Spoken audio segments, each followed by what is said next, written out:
لا حول ولا قوت الا باللہ۔ یہ ہمارے ہاتھ میں فضائل حج ہے مولانا ذکریہ صاحب کی۔ مولانا ذکریہ اپنی کتاب فضائل حج کے صفحہ نمبر 138 پر وہی اسی قسم کا عقیدہ بیان کرتے ہیں جس قسم کا مولانا طارق جمیل صاحب نے بیان کیا۔ فرماتے ہیں کہ قبر رسول صلی اللہ علیہ وسلم کی جگہ ساری جگہوں سے افضل ہے۔ یہ فضائل حج مولانا ذکریہ کی لکھی ہوئی کتب خانہ فیضی لاہور سے چھپی ہوئی، اس کا صفحہ نمبر 138۔ قبر شریف نبی کی قبر کی جگہ ساری جگہوں سے افضل ہے جو حصہ نبی کے بدن سے ملا ہوا ہے۔ سنیے اور دیکھیے کیسے توحید کے اوپر کلہاڑے چل رہے ہیں۔ ان توحید کا چولا پہننے والے شرک کے داعی، شرک کے دعات کی محفلوں میں جانے والوں، سیروزے کے لیے نکلنے والوں، ذرا اللہ کو جان دینی ہے۔ اللہ کی توحید کی قیمت کو اپنے دل میں پیدا کرو۔ کہاں جو حصہ نبی کے جسم سے لگا ہے وہ کعبہ سے افضل ہے، وہ عرش سے افضل ہے، وہ اللہ کی کرسی سے افضل ہے، حتیٰ کہ زمین و آسمان کی ہر جگہ سے افضل ہے۔ نبی کی قبر کعبہ بیت اللہ سے بھی افضل، تو پھر سجدہ مسجد قبر رسول کی طرف منہ کر کے کرنے شروع کر دیں۔ طواف قبر کا ہونا چاہیے نا جو بیت اللہ سے افضل، اللہ کے عرش سے بھی افضل ہے، اللہ کی کرسی سے بھی افضل ہے۔ جس عرش پہ اللہ مستوی ہے نبی کی قبر اس عرش سے بھی افضل ہے۔ لا حول ولا قوت الا باللہ۔ ہم سوال کرتے ہیں حضرت یہ بات اگر آپ کو قرآن نے سکھائی ہے تو ہمیں بھی ذرا اس پارے کا، اس سورت کا، اس آیت کا نمبر بتا دیجئے۔ اگر حدیث رسول نے بتائی ہے تو ہمیں بھی حدیث کا نام بتا دیجئے، حدیث کا نمبر بتا دیجئے۔ اور اگر حدیث و قرآن میں یہ بات نہیں ہے تو آپ کے بزرگوں کی بات کو اہل حدیث کا بیٹا کبھی دین نہیں مان سکتا۔ دین نام ہے محمد الرسول اللہ صلی اللہ علیہ وسلم کی بات کا۔ یہ وہ غلو ہے جس سے اللہ کے نبی نے منع کیا تھا۔ آپ نے فرمایا تھا لا تطرونی کما اطرت النصارى، عیسی ابن مریم، جیسے عیسائیوں نے عیسی ابن مریم کو اٹھایا، اللہ کے بندے کو اللہ کا بیٹا کر دکھایا، تو مجھے ایسا نہ کرنا، مجھے ایسا نہ کرنا۔ مولانا طارق فرماتے ہیں، طارق جمیل صاحب، اللہ نے ہمیں اپنے محبوب کے صدقے وجود بخشا ہے۔ کب تھے، کب نبوت ملی؟ ابو ہریرہ رضی اللہ تعالیٰ عنہ پوچھ رہے ہیں متی وجبت لک النبوہ، یا رسول اللہ آپ کو نبوت کب ملی؟ اس کا جواب کیا تھا؟ اس کا جواب یہ تھا کہ آپ ارشاد فرماتے 40 سال کی عمر میں رمضان شریف کے مہینے میں 17 تاریخ کو غار حرا میں میرے پاس فرشتہ آیا اور مجھے نبوت دے گیا۔ یہ اس کا جواب تھا۔ جواب کیا آیا؟ یہ جواب نہیں دیا۔ جواب کیا آیا؟ کنت نبیا وان آدم بین الروح والجسد، ابھی آدم علیہ السلام کا کہیں وجود نہ تھا اور اللہ مجھے نبی بنا چکا تھا۔ یعنی یہ دنیا نبی کے صدقے پیدا ہوئی ہے۔ اس کے لیے یہ ایک من گھڑت روایت پیش کرتے ہیں، لولاک لما خلقت الافلاک، اگر آپ کو پیدا نہ کرتا کائنات کو پیدا نہ کرتا۔ شاہ مدینہ سنی ہے وہ نعت یا نہیں سنی ہے؟ آپ نہ ہوتے کائنات نہ ہوتی۔ یہ جھوٹ ہے محمد الرسول اللہ کی طرف، یہ جھوٹ ہے اللہ کی طرف۔ انا للہ و انا الیہ راجعون۔ کائنات رسول اللہ کے لیے پیدا نہیں ہوئی، وما خلقت الجن والانس الا لیعبدون۔ کائنات اللہ کی توحید کے لیے پیدا ہوئی ہے۔ اور نبی کی حدیث سے بھی سن لیجئے، نبی کی زبان مبارکہ سے بھی سن لیجئے۔ آپ نے فرمایا اس وقت تک قیامت قائم نہیں ہوگی حتی یقال فی الارض اللہ اللہ، جب تک اس زمین پر ایک بندہ بھی اللہ اللہ کہنے والا باقی رہے گا۔ یہ کائنات اہل توحید کے لیے بنی ہے۔ جب تک مواحد، آخری مواحد زندہ رہے گا کائنات باقی رہے گی، اور جب مواحدین ختم ہو جائیں گے کائنات ختم ہو جائے گی۔ اگر نبی کے لیے کائنات بنتی تو نبی کی وفات کے ساتھ کائنات کو ختم بھی ہو جانا چاہیے تھا، لیکن کائنات ختم نہیں ہوئی، کائنات باقی رہی۔ کیوں؟ کائنات اللہ کی توحید کے لیے بنی ہے۔ مولانا طارق جمیل فرماتے ہیں حوریں جو جنت کی حوریں ہیں، اگر حوریں مردوں سے کلام کریں تو مردے زندہ ہو جائیں۔ یہ زندہ کرنے کا نیا کھاتا کھلا ہے۔ پہلے پیر کرتے تھے، اب حوروں کو بھی یہ ٹھیکہ مل گیا ہے، یہ کمپنی اوپر ٹرانسفر ہو گئی ہے۔ وہ ایک جھاتی ڈالنے سارے مردے قبر سے نکال کے دیکھ، کون دیکھ رہی ہے؟ اور جنت کی خوبصورت لڑکیاں جو ریشمی لباس پہنی ہوئی، جو اس ناز و انداز سے چلتی ہیں کہ جب ان پر نظر پڑے گی تو انسان دیکھتا ہی دیکھتا رہ جائے گا۔ مردوں سے بات کرے، مردے زندہ ہو جائیں، زندوں کو جھلک دکھا دے، لوگوں کے کلیجے پھٹ جائیں۔ لا حول ولا قوت الا باللہ۔ حضرت کیا یہ اللہ کے قرآن کی یہ تعلیم نہیں ہے کہ مردوں کو زندہ کرنے والا یحیی و یمیت، مارتا کون ہے؟ اللہ۔ زندہ کون کرتا ہے؟ اللہ۔ یہاں تعلیم دی جاتی ہے کہ حوریں جھاتی ڈال لیں، ان کو موقع مل جائے تو یہ جتنے مردے ہیں یہ سارے زندہ ہو جائیں. یہ اللہ کے دین کی طرف اپنے پاس سے بنا کر باتیں کرنا، اس لیے میری تقریر میں ایک چارمنگ آ جائے، میری تقریر میں مزہ آ جائے. سننے والا کہے جی مولانا صاحب نے آج تو 15-20 0 میٹر حدیثیں سنائی ہیں جو اس سے پہلے سننے کو نہیں ملی. اپنی تقریر میں لذت پیدا کرنے کے لیے اگر محمد پہ جھوٹ مارنا کی عادت پڑ گئی ہے، اللہ کی قسم یہ عادت بہت بری عادت ہے.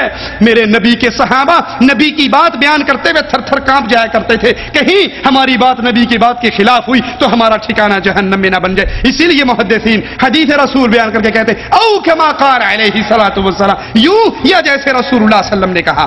مولانا طارق جمیل صاحب ایک اور بات سناتے ہیں، کہتے جب گناہگار مسلمان جہنم میں داخل ہوں گے، آگ ان کے قریب آئے گی تو وہ کہیں گے لا الہ الا اللہ، آگ بھاگ جائے گی. یہ جہنم میں کھڑے بغیر آگ کے، ماشاءاللہ. پھر آگ قریب آئے گی، یہ پھر کہیں گے لا الہ الا اللہ، آگ پھر بھاگ جائے گی. وہ پھر تیسری بار آگ آگے آئے گی، یہ پھر کہیں گے لا الہ الا اللہ، آگ پھر بھاگ جائے گی. داروغہ جہنم کہے کہ انہوں پھڑ دی کیوں نہیں؟ وہ کہے کہ کیویں پھڑا زبان چ لا الہ الا اللہ کہندا ہے، جتھے یہ لفظ ہوئے میں نہیں اتھے جا سکتی. پھر اللہ نے ان کو جہنم میں ڈالا ہی کیوں؟ پھر داروغہ کہے گا اچھا اب آگے چل، میں ان کا بندوبست کرتا ہوں. جب چوتھی دفعہ آگ آگے آئے گی، یہ لا الہ الا اللہ کہنے لگیں گے لیکن ان کی زبان بند کر دی جائے گی، پھر ان کو لا الہ الا اللہ ان کی زبان سے نہیں نکلے گا اور پھر ان کو آگ پکڑ سکے گی. جب حضور کی امت کو ڈالا جائے گا جہنم میں تو ان کے چہرے کالے نہیں ہوں گے، ان کے ہاتھوں میں ہتھکڑیاں نہیں ہوں گی، ان کے پاؤں میں بیڑیاں نہیں ہوں گی. تو جب گریں گے تو وہ جنت کا دوزخ کا داروغہ کہے گا مالک یہ کون آ گئے جن کے چہرے سفید، جن کے ہاتھوں میں ہتھکڑیاں نہیں، پاؤں میں بیڑیاں نہیں. تو اللہ تعالیٰ کا ارشاد ہوگا آگ کو حکم دو کہ انہیں پکڑے، اور اے مالک ان کے ہاتھوں میں ہتھکڑیاں مت ڈالو، ان ہاتھوں نے صدقات دیے ہوئے میرے نام پر. ان پاؤں میں بیڑ زنجیریں مت ڈالو، یہ پاؤں میرے مسجدوں کی طرف کئی دفعہ اٹھے ہیں. ان کے چہروں کو مت جلانا، یہ ماتھا کئی دفعہ میرے دربار میں ٹکا ہے. ان کے دل کو مت جلانا، اس کے اندر ایمان ہے، باقی سارے وجود کو آگ لپیٹ لے گی. اچھا جب آگ قریب آئے گی نا تو یہ کہیں گے لا الہ الا اللہ، تو آگ پیچھے ہٹ جائے گی. پھر وہ آگے آئے گی کہیں گے لا الہ الا اللہ، آگ پیچھے ہٹ جائے گی. پھر وہ آگے آئیں گے وہ کہے گا جنت وہ دوزخ کا فرشتہ پکڑ دی کیوں نہیں؟ وہ کہے گی لیس لی سلطان علی لا الہ الا اللہ. وہ کہے گی لا الہ الا اللہ پہ میرا زور نہیں چلتا، میں کیسے پکڑوں؟ تو کہیں گے اچھا اب پکڑو.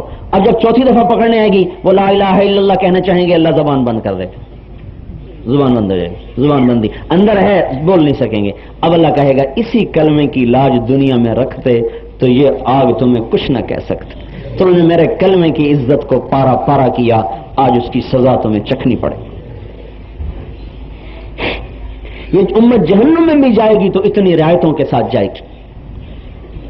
حضرت یہ علم آپ کو کہاں سے ملا؟ علم تو دو جگہ پر ہے، یا اللہ کے قرآن میں یا محمد کے فرمان میں صلی اللہ علیہ وسلم. تیسری چیز نہیں ہے. تو یہ بتائیے یہ حدیث کہاں ہے؟ بڑے بھائی ڈاکٹر سید طالب الرحمن حافظہ اللہ کا مناظرہ ہوا قادیانی سے، تو قادیانی دلیل دیتے ہوئے ایک مولانا شبلی نعمانی کی تاریخ کا حوالہ دینے لگا کہ مولانا شبلی نعمانی نے لکھا ہے. تو بھائی کہنے لگے بھائی ہم مناظرے میں بیٹھے ہیں، اللہ کے قرآن کی بات ہوگی یا رسول اللہ صلی اللہ علیہ وسلم کی حدیث کی بات ہوگی، تیسری بات نہیں ہوگی. کہا عجیب بات ہے، آپ کو تاریخ کا نہیں پتا؟ مولانا شبلی نعمانی کی اتنی بڑی تاریخ. بھائی نے کہا اچھا ایک تاریخ میرے پاس بھی ہے. کہا اس میں کیا لکھا ہے؟ کہا اس میں لکھا مرزا کافر تھا. کہا اچھا وہ تاریخ کی کون سی کتاب ہے؟ تو بھائی کہنے لگے اس کا نام ہے بٹاق العلوم. کہتا بٹاق العلوم کبھی سنی نہیں. کہا تاریخ کی 20 جلدوں پہ مشتمل اتنی بڑی کتاب، نام ہے بٹاق العلوم، اس میں لکھا ہے مرزا کافر تھا. اب وہ بیچارہ بار بار دوہرا رہا ہے کہ پہلی دفعہ نام سنا ہے، کبھی دیکھی نہیں پڑھی نہیں. تو یہ جتنی روایات حضرت پیش کرتے ہیں یا بٹاق العلوم کی روایات ہیں یا بیڑا غر کے دارین کی روایات ہیں، یہ حدیث رسول ہمیں نظر نہیں آتی اور کسی حدیث کی کتاب کے اندر پڑھنے کو نہیں ملتی. مولانا فرماتے ہیں ذرا سنیے، بڑا پیارا قصہ ہے. کہتے محمد حسین بغدادی بازار میں گئے، ایک کنیز خرید کے لائے. جب کنیز خرید رہے تھے لوگوں نے کہا یہ پاگل سی کنیز ہے، اس کو نہ خریدتا. نہیں مجھے کوئی بات نہیں چلے گی، ٹھیک ہے لے جاؤ. گھر لے گئے، جا کے سو گئے. آدھی رات محمد حسین بغدادی کی جب آنکھ کھلی تو آنکھ کھلتے ہوئے کیا دیکھا کہ جو وہ کنیز صاحبہ تھی نا مصلی بچھا کر بیٹھی اور دعا کر رہی، اے اللہ جو محبت تجھے مجھ سے ہے اس کے واسطے دعا کرتی ہوں. محمد حسین بغدادی نے یہ سنا، کہا اے لڑکی کیا کہتی ہے؟ چپ کر، یوں کہ اے اللہ جو محبت مجھے تجھ سے ہے جو مجھے تجھ سے ہے. یہ نہ کہ اللہ کو تجھ سے محبت ہے، بلکہ یہ کہ اللہ جو کنیز کو تجھ سے محبت ہے. کہنے لگی چپ کر، اللہ کی قسم اگر اللہ کو مجھ سے محبت نہ ہوتی تجھے بستر پہ نہ سلاتا، مجھے مسلح پہ نہ بٹھاتا. یہ اللہ کو مجھ سے محبت ہے اس لیے تجھے سلایا، مجھے جگایا. اور پھر کہنے لگی اے اللہ اب میری اور تیری محبت کا راز فاش ہو گیا. اب میری اور تیری محبت کا راز اور لوگوں کو پتہ لگ گیا، فاش ہو گیا.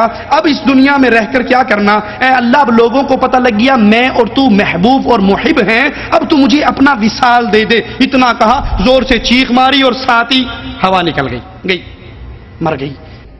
محمد بن حسین بغدادی بازار میں گئے، ایک کنیز عورت لونڈی فروخت ہو رہی تھی، اس کو خرید کے لے آئے. لوگوں نے کہا پاگل سی ہے، انہوں نے کہا ٹھیک ہے کوئی بات نہیں. رات کو آدھی رات کے بعد آنکھ کھلی تو دیکھا وہ لونڈی، وہ کنیز، وہ عورت مسلح پہ بیٹھی اور اللہ سے لو لگی ہوئی، آنسو بہ رہے، سینہ گھٹ رہا، اور اللہ کو کیا کہہ رہی؟ اے اللہ وہ محبت جو تجھے مجھ سے ہے. یہ کیا کہہ رہی؟ کہنا تو یہ تھا کہ وہ محبت جو مجھے تجھ سے ہے، کہ اے اللہ وہ محبت جو تجھے مجھ سے ہے میں اس کے واسطے سے تجھ سے سوال کرتی ہوں. تو انہوں نے ٹوکا کہ یہ لڑکی کیا کہتی ہے، کیا کہتی ہے؟ یوں کہ اے اللہ وہ محبت جو مجھے تجھ سے ہے. کہنے لگے چپ کرو، اگر اس کو مجھ سے محبت نہ ہوتی تو مجھے یہاں نہ بٹھاتا، تجھے وہاں نہ سلاتا. مجھ سے محبت ہے تو میری نیند کو اٹھا کر، میری نیند سے مجھے اٹھا کر مجھے مسلح پہ کھڑا کر دیا. پھر کہنے لگے اے اللہ اب تو تیری میری محبت کا راز فاش ہو گیا، لوگوں کو پتہ چل گیا کہ ہم محب و محبوب ہیں. اے اللہ اب مجھے اپنا وصال دے دے، مجھے اپنا ملاپ دے دے، مجھے اپنے پاس بلا لے. چیخ نکلی اور جان نکل گئی. تو فرماتے مجھے بڑا غم ہوا، میں صبح اٹھا اس کا کفن لینے گیا. کفن لے کے آیا تو دیکھا کفنی کفنائی پڑی ہوئی، سبز کفن چڑھا ہوا اور اس پر نورانی سطروں سے لکھا ہوا الا ان اولیاء اللہ لا خوف علیہم ولا هم یحزنون، کہ سن لو اللہ کے دوستوں کو نہ دنیا میں غم ہے نہ آخرت میں خوف ہے. بغدادی صاحب کہتے ہیں مجھے بڑا دکھ ہوا. ان کے ہاں مرنا بڑا ایزی ہے، مرنا بڑا ایزی ہے. اتنا دنیا میں آنا ایزی نہیں جتنا جانا ایزی ہے. محمد یعقوب سنوسی فضائل صدقات میں مولانا ذکریہ لکھتے ہیں، کہتے ہیں ایک بزرگ آیا، کہنے لگا میں کل ظہر کے ٹائم مر جاؤں گا. اس نے کہا آ جاؤ مر جاؤ، کوئی بات نہیں، بڑی جگہ ہے. وہ آیا، طواف کیا، 2 رکعتیں پڑھی، لیٹا، مر گیا. جب اس کو نہلایا دہلایا، غسل دیا، کفن دیا، قبر میں رکھا، سارا کچھ کیا، چپ کر کے پڑا رہا. جب قبر میں رکھا تو اس نے آنکھیں کھول دی. میں نے کہا کوئی چٹکی کاٹ دی ہوگی تم نے، یہ چھیڑ دیا ہوگا بیچارے کو، مردہ کہاں آنکھیں کھولتا ہے. اس نے آنکھیں کھول دی. اس نے کہا سردار آپ مرے نہیں؟ کہتا نہیں میں تو مکان سے بس مکان بدلی کیا ہے، ہم کا مرے ہیں، ہم تو صرف پارٹنر سائڈ بدلتے ہیں، مکان بدلتے ہیں، کرایہ دار ہیں. تو وہ مر گئی. بغدادی کو بڑا دکھ ہوا، بازار سے گیا، کفن خرید کے لایا. جب واپس آیا تو وہ سبز کفن میں پہلے سے ہی سبزی پڑی تھی، لپٹی پڑی تھی کفن میں، اور نورانی سطروں سے لکھا تھا الا ان اولیاء اللہ لا خوف علیہم ولا هم یحزنون. ذرا اس چھوٹے سے قصے کو سن کر اپنے دلوں پہ ہاتھ رکھیے، اور کتنی بدعقیدگی اسی قصے میں بیان ہوئی ہے، غور کیجئے. پہلی بات کہ اللہ میری اور تیری محبت کا راز فاش ہو گیا. اگر یہ تہجد کی نماز پڑھنا راز فاش ہونا ہے جس سے مر جانا بہتر ہے تو پھر کیا کہو گے؟ عبداللہ ابن عباس اپنی خالہ میمونہ کے گھر گئے، نبی رات کو اٹھے تہجد کے لیے، اور حضرت ابن عباس نبی کے ساتھ کھڑے ہوئے اور رات کی نماز تہجد پڑھی. اگر یہ تہجد کی نماز اللہ اور اس کے بندے کے درمیان محبت، پر اسرار محبت ہے جس کو لیک آؤٹ نہیں ہونا چاہیے، تو رسول اللہ کی محبت لیک آؤٹ ہو گئی. آپ نے اس دنیا کو کیوں نہیں چھوڑ دیا؟ صحابہ تہجد کی نماز پڑھتے، ان کی محبتیں لی.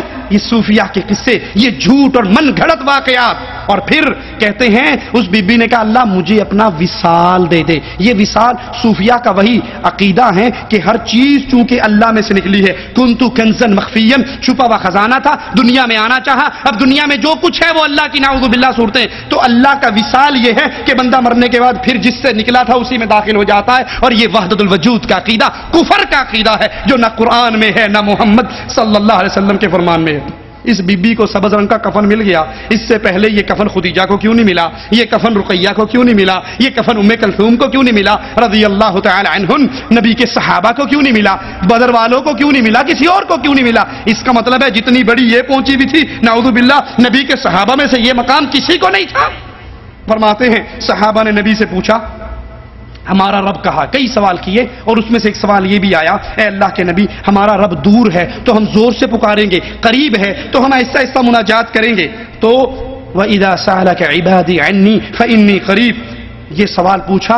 اب ذرا جملوں پہ غور کیجئے، تو اللہ خود چل کے جواب دینے کے لیے آ گیا، خود چل کے جواب دینے کے لیے